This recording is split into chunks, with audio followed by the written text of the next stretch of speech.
Hi friends, बुधा online education centre में आपका स्वागत है। हम इसके पहले BSPCL का पार्ट 1 अपलोड कर चुका हूँ, ट्रांसफार्मर का पार्ट 1 अपलोड कर चुका हूँ। आज हम ट्रांसफार्मर चैप्टर का पार्ट 2 स्टार्ट कर रहे हैं। चलिए फ्रेंड्स स्टार्ट करते हैं। पहला पॉइंट देखिए क्या कह रहा है। विद्युत प्रेरण पर कार्य करने वाली युक्ति जो शक्ति परिवर्तन के बिना कार्य करती है तथा विभव के स्तर को चरणबद्ध कम या अधिक कर सकती है, क्या कहलाती है वो? परिणामित्र। परिणामित्र का मतलब होता है ट्रांसफार्मर। ट्रांसफार्मर का ये हिंदी शब्द है, ठीक है। तो ये देखिए कर रहा क्या कि हम ये ट्रांसफार्मर एक ऐसी युक्ति पर काम करता है जिसमें शक्ति का परिवर्तन नहीं होता है, यानी पावर का परिवर्तन नहीं होता है। इसमें केवल वोल्टेज को कम बेसी किया जाता है, वही कर रहा है। विभव के स्तर को चरणबद्ध कम या अधिक कर सकते हैं, ठीक है ना। यानी इसमें पावर कांस्टेंट रहता है, वोल्टेज को कम बेसी करके हम इसको हम यूज में लेते हैं, ठीक है। आगे देखिए, आगे कह रहा है एक ट्रांसफार्मर की द्वितीयक कुंडली पर तार के घुमावों की संख्या में वृद्धि से क्या होगा। इसमें क्या कह रहा है कि ट्रांसफार्मर के द्वितीयक कुंडली पर तार के घुमावों की संख्या में वृद्धि करने से क्या होगा? वोल्टेज में वृद्धि होगी, यानी द्वितीय और धारा में कमी होगी। देखिए जैसे ट्रांसफार्मर में क्या होता है, अगर आप प्राइमरी वाइंडिंग में कम घुमाव दिए और सेकेंडरी में ज़्यादा घुमाव दिए, यानी ज़्यादा टर्न की संख्या अगर सेकेंडरी में दिए तो वोल्टेज में वृद्धि होगी। वोल्टेज में वृद्धि होगा तो अपने आप धारा में कमी होगा, क्योंकि पावर तो बराबर रहना है। प्राइमरी वाइंडिंग में भी पावर जितना होता है उतना ही सेकेंडरी वाइंडिंग में पावर होता है। इसमें केवल अगर आप वोल्टेज बढ़ाए हैं तो धारा कम जाएगा, और धारा बढ़ाएंगे तो वोल्टेज कम जाएगा। यहाँ क्या करा, सेकेंडरी वाइंडिंग में घुमावों की संख्या अधिक करिएगा, और जितना अगर आप सेकेंडरी वाइंडिंग में जितना टर्न दीजिएगा उस हिसाब से वोल्टेज में वृद्धि होती है, ठीक है। आगे देखिए, आगे कह रहा है एक विशिष्ट परिणामित्र जिसका प्रयोग असंतुलित संकेतों को संतुलित संकेतों में परिवर्तन करने में होता है, वह क्या है? वह बलून है। यानी एक विशिष्ट परिणामित्र जिसका प्रयोग हम असंतुलित संकेतों को संतुलित करने में किया जाता है, परिवर्तित करने में होता है, उसको क्या कहते हैं? बलून कहते हैं, ठीक है। आगे देखिए, आगे कह रहा है स्टेप अप ट्रांसफार्मर में क्या होता है? स्टेप अप ट्रांसफार्मर क्या होता है? इसमें होता है प्राइमरी में टर्नों की अपेक्षा सेकेंडरी में टर्नों की संख्या अधिक होती है। अभी हम बता रहे थे स्टेप अप के मतलब क्या होता है? वोल्टेज को बढ़ाना, यानी वह ट्रांसफार्मर जिसमें वोल्टेज ज़्यादा होता है। तो उसमें वोल्टेज कैसे ज़्यादा होगा? वोल्टेज निर्भर करता है टर्नों की संख्या पर। अगर आप सेकेंडरी वाइंडिंग में ज़्यादा टर्न देंगे प्राइमरी से तो वोल्टेज ज़्यादा होगा, यानी वो स्टेप अप ट्रांसफार्मर कहलाएगा। अगर आप सेकेंडरी वाइंडिंग में टर्नों की संख्या कम देंगे प्राइमरी वाइंडिंग से तो स्टेप डाउन ट्रांसफार्मर होगा, क्योंकि उसमें सेकेंडरी में टर्नों की संख्या कम होगी, इसलिए वो स्टेप डाउन होगा। लेकिन यहाँ क्या कर रहा है? Step up transformer. तो स्टेप अप ट्रांसफार्मर में क्या होता है? प्राइमरी में टर्नों की अपेक्षा सेकेंडरी में टर्नों की संख्या अधिक होती है, ठीक है। आगे देखिए, आगे कह रहा है ट्रांसफार्मर की कोर में भंवर धारा हानियाँ घटाई जा सकती है। कह रहा है ट्रांसफार्मर की कोर में भंवर धारा हानि कैसे घटा सकते हैं? तो हम अगर ट्रांसफार्मर के कोर में भंवर धारा हानि घटाना चाहते हैं तो उसमें हमें पलटनों की मोटाई को घटाकर, यानी उसमें जो पटलित होता है, जो पटलित क्रोड लगा रहता है, अगर उसकी मोटाई को हम और पतला कर दें, यानी पलटनों की मोटाई को अगर ज़्यादा पतला करके उसमें लगाया जाए तो उसमें भंवर धारा हानि जो है ना, वो भंवर धारा हानि में कमी होगी, ठीक है। आगे देखिए, आगे कह रहा है, आगे इसमें कह रहा है किसी ट्रांसफार्मर में अधिकतम दक्षता के लिए क्या शर्त है? यानी कोई भी ट्रांसफार्मर अधिकतम दक्षता पर कार्य कैसे करेगी? माने उसमें क्या होना चाहिए कि ट्रांसफार्मर अपनी मैक्सिमम पावर फैक्टर पर कार्य करे। उसके लिए कॉपर हानि और लौह हानि बराबर होना चाहिए। जैसे ट्रांसफार्मर में दो प्रकार के लॉस होते हैं, एक कॉपर लॉस और दूसरा होता है आयरन लॉस। अगर एक कॉपर लॉस और आयरन लॉस दोनों बराबर कर दिए तो ट्रांसफार्मर अपना मैक्सिमम पावर फैक्टर पे कार्य करेगी। जिसमें ये जो लौ हानि है ये तो परमानेंट लॉस है, यानी इसको कम बेसी करना इतना आसान नहीं है। लेकिन ये जो कॉपर लॉस होता है ये वेरिएबल लॉस होता है, क्योंकि हम इस कॉपर लॉस को कम बेसी कर सकते हैं। जो कॉपर लॉस होता है ये वोल्टेज पर निर्भर करता है, ठीक है ना, इसीलिए हम इसको कम बेसी कर सकते हैं। लेकिन ये जो लौ हानि है उसको हम कम बेसी नहीं कर सकते हैं, ठीक है। अगर कोई ट्रांसफार्मर है जिसका कॉपर हानि और लौ हानि बराबर है तो वो ट्रांसफार्मर का अधिकतम दक्षता होगा। अगर वो अधिकतम दक्षता पर कार्य कर रही है तो समझिए वो आइडियल ट्रांसफार्मर है। यानी पूछता है कि आइडियल ट्रांसफार्मर का क्या शर्त है, तो आइडियल ट्रांसफार्मर का शर्त यही होता है कि उसका कॉपर लॉस और आयरन लॉस दोनों इक्वल होता है, ठीक है। आगे देखिए, आगे कह रहा है कि ट्रांसफार्मर में ट्रांसफार्मर आयल का क्या कार्य है। से क्वेश्चन ये देखिए इम्पोर्टेंट है कि आखिरकार ट्रांसफार्मर में हम ऑयल क्यों डालते हैं, यानी उसका जो ये आयल है हम इसमें क्यों डालते हैं।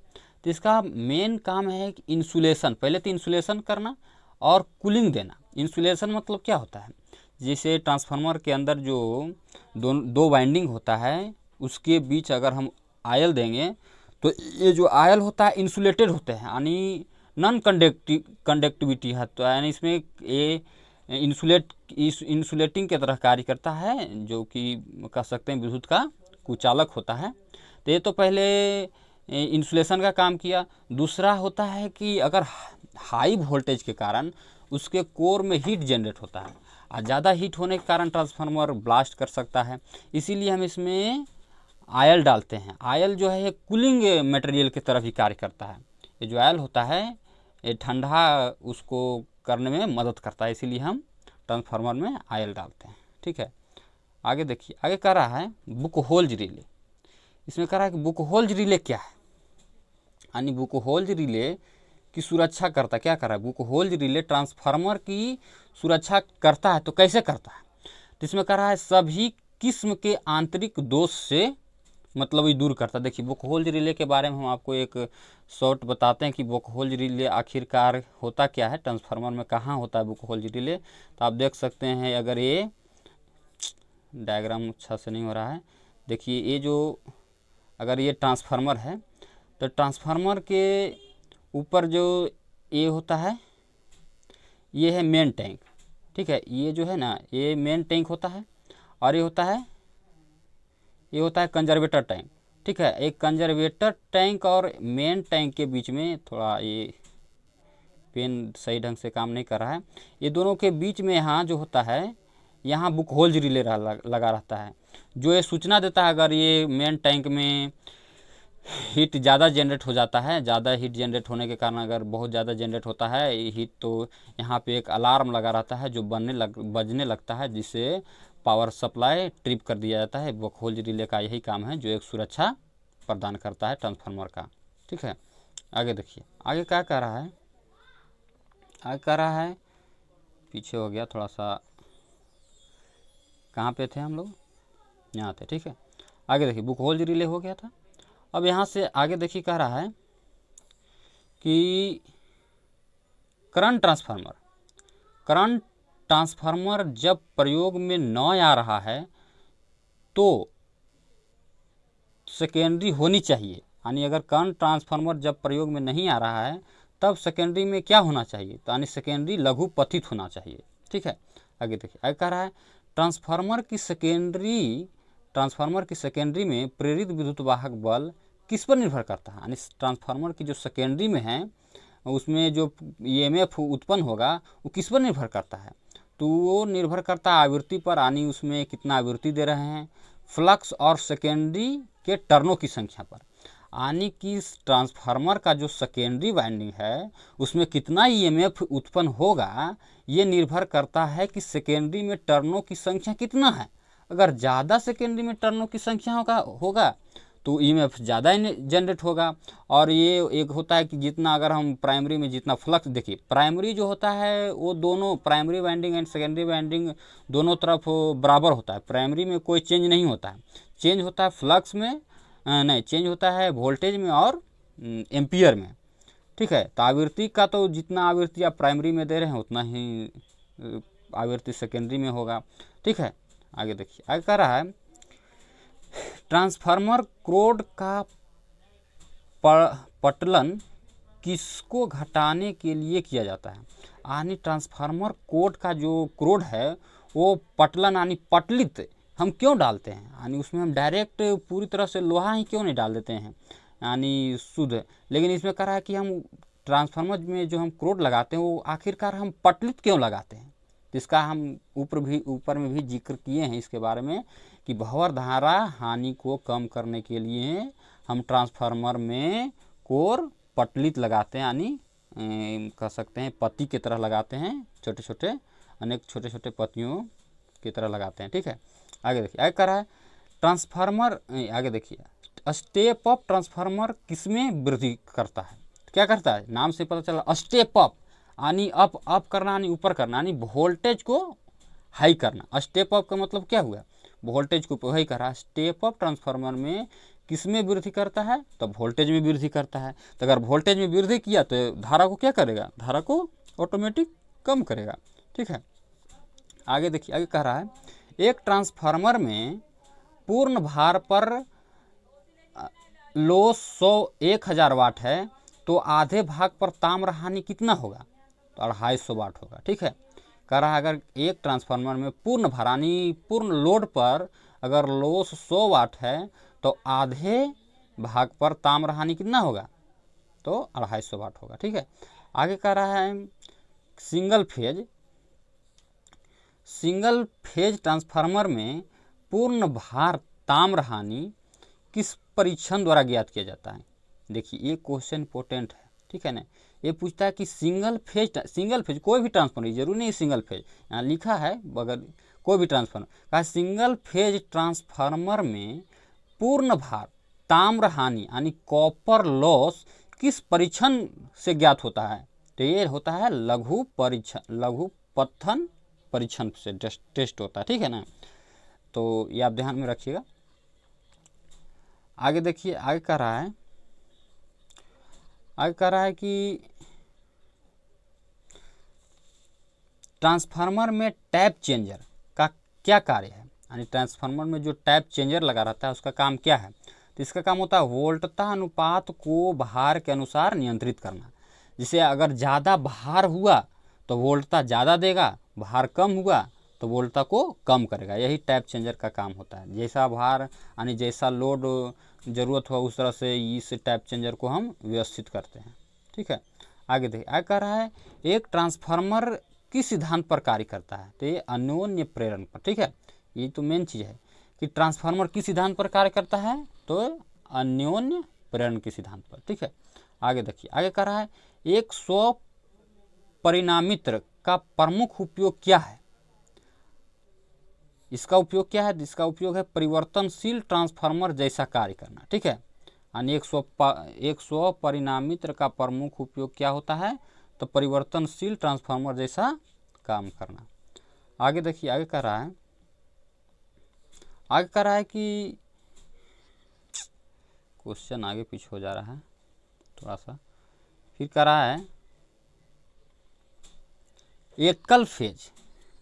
एकल फेज ट्रांसफार्मर के द्वितीयक यानी सेकेंडरी का कुंडलन करते समय किस पर विचार किया जाना चाहिए, तो फेरो के अनुपात पर, क्योंकि फेरो पर ही हम निर्भर करते हैं वोल्टेज। अगर हम स्टेप अप बनाना चाहते हैं तो सेकेंडरी का फेरा ज़्यादा करते हैं, अगर हम स्टेप डाउन बनाना चाहते हैं तो सेकेंडरी में फेरो की संख्या कम करते हैं, ठीक है। आगे देखिए, आगे कह रहा है एक इंस्ट्रूमेंट्स ट्रांसफार्मर किस संबंध में कौन सा कथन सही है, तो कह रहा है धारा ट्रांसफार्मर का द्वितीयक कभी भी खुला नहीं होना चाहिए। मतलब एक इंस्ट्रूमेंट ट्रांसफार्मर के संबंध में कौन सा कथन सही है, तो सही होने इसके लिए हमको धारा ट्रांसफार्मर का द्वितीयक कभी भी खुला नहीं होना चाहिए, सेकेंडरी वाइंडिंग कभी खुला नहीं होना चाहिए। ठीक है, आगे देखिए, आगे कह रहा है सिंगल फेज ट्रांसफार्मर के समांतर प्रचालन के लिए कौन सी शर्त आवश्यक है? तो इसका आंसर होगा बराबर ध्रुवता।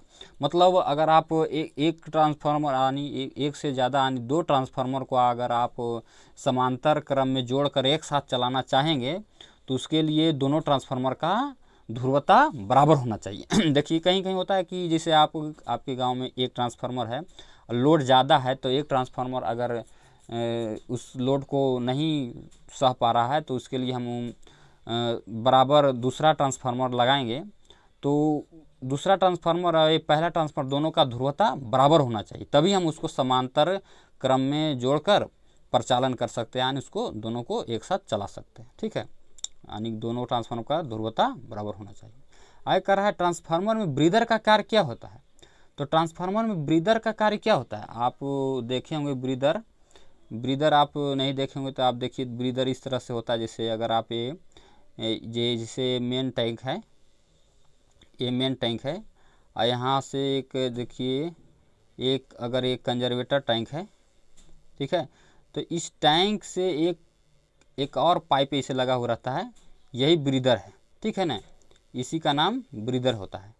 ये ब्रीदर का कार्य क्या होता है? ब्रीदर का कार्य होता है, आप देखिएगा, ब्रीदर का कार्य होता है कि जैसे ही ज़्यादा अगर आर्द्रता सहित, जैसे आप कोहरे में देखते होंगे कि कोहरा में जो वायु होता है उसमें जल का भी अंश होता है, अगर वो जलयुक्त तो कोहरा ट्रांसफार्मर के ब्रीदर के सहायता से अंदर चला गया तो अगर तेल में मिल गया तो तेल जो इंसुलेटेड है, अगर उसमें पानी वाला हवा अंदर चला गया तो जो इंसुलेटेड आयल है वो एक कंडक्टर की तरह कार्य करने लगेगा, जिसके कारण ट्रांसफार्मर जल सकता है। इसीलिए हम ट्रांसफार्मर में ब्रीदर लगाते हैं। इस ब्रीदर में सिलिका जेल होता है जो आर्द्रता को सोख लेता है और केवल वायु को अंदर जाने देता है। ठीक है, आगे देखिए, आगे कह रहा है दो ट्रांसफार्मर जब समांतर में परिचालित होते हैं तो वे आपस में भार किस आधार पर लेते हैं? तो केवीए क्या है? किलो वोल्ट एम्पियर सन्निर्धारण पर। ठीक है, आगे देखिए, आगे कह रहा है ट्रांसफार्मर में कॉपर हानियाँ किसमें होती है? तो कॉपर हानि किसमें होगा? वाइंडिंग में। ये तो नाम से ही पता चल रहा है कि कॉपर किसमें रहता है, तो वाइंडिंग में कॉपर रहता है, तो कॉपर हानि होगा भी किसमें? वाइंडिंग में ही ना, क्योंकि वाइंडिंग में कॉपर बना हुआ रहता है, तो इसी में होगा, यानी कॉपर हानि वाइंडिंग में होता है। तो आप कहिएगा एक और लॉस होता है, और आयरन लॉस कहाँ होगा? तो आयरन लॉस पटलित क्रोड में होगा। ठीक है, आगे देखिए, आगे कह रहा है ट्रांसफार्मर में प्राइमरी और सेकेंडरी के बीच इंसुलेशन प्रतिरोध होता है अनंत, यानी प्राइमरी और सेकेंडरी के बीच जो इंसुलेशन प्रतिरोध होता है वो अनंत होता है। ठीक है, आगे देखिए, आगे कह रहा है ट्रांसफार्मर का कौन सा भाग बाहर दिखाई देता है? तो बूसिंग कहलाता है। ट्रांसफार्मर का कह रहा है कि कौन सा भाग जो है वो बाहर दिखाई देता है, उसको हम बूसिंग कहते हैं। आप देखे होंगे ट्रांसफार्मर के ऊपर जो होता है, ट्रांसफार्मर के ऊपर जो तीन वो होता है ना, जो इस तरह से सीधे जिसमें डायरेक्ट मतलब सप्लाई जोड़ा रहता है, उसी को हम बूसिंग कहते हैं, जो सीधे सीधे खड़ा रहता है। ठीक है, आगे देखिए, आगे कह रहा है क्वेश्चन, बूसिंग आप देखते होंगे जिसमें डायरेक्ट सप्लाई दिया जाता है। फिर आगे देखिए, आगे इसमें कह रहा है कि ट्रांसफार्मर किस पर कार्य करता है? केवल प्रति धनात्मक सप्लाई पर कार्य करता है। ठीक है, आगे देखिए, आगे कह रहा है आदर्श ट्रांसफार्मर की दक्षता किससे अधिक होनी चाहिए? तो 98% से, यानी अगर आप आदर्श ट्रांसफार्मर बनाना चाहते हैं तो उसकी पावर फैक्टर 98% होना चाहिए। ठीक है दोस्तों, इस तरह से आज का ये लेक्चर समाप्त हुआ, ये चैप्टर समाप्त हुआ। आगे हम अगला चैप्टर का वीडियो अपलोड करेंगे। जब तक देखने के लिए धन्यवाद।